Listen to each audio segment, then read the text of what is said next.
30-дневен притвор за креаторот и администраторот на групата Јавна соба, која беше откриена минатата година.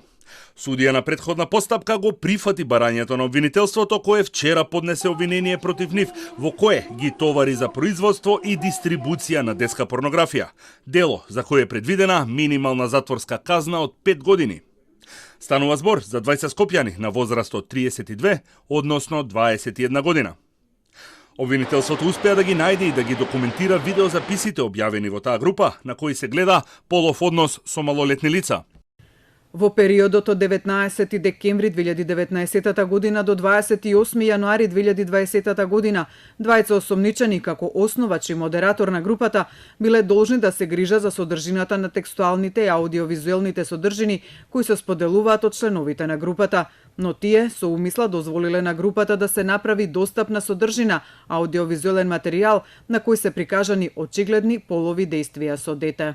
Со поднесувањето на обвинението заврши предистрагата на обвинителството која траеше точно една година. Предистрагата во однос на пријавите на жртвите во минатогодишната група, но и на оние кои сега пријавија, се уште трае.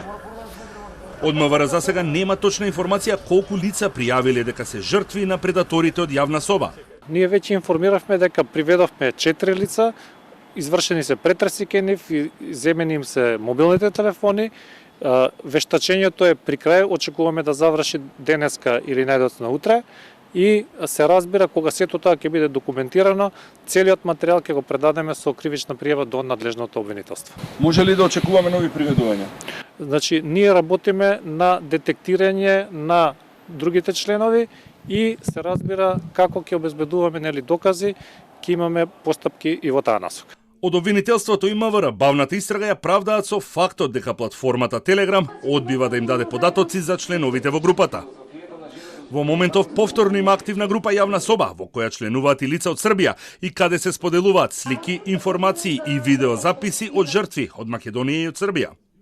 Завчера во Скопје се одржа протестен марш во знак на поддршка на жртвите на овие предатори, но и поради револтот од тоа што се уште никој не е зад решетки.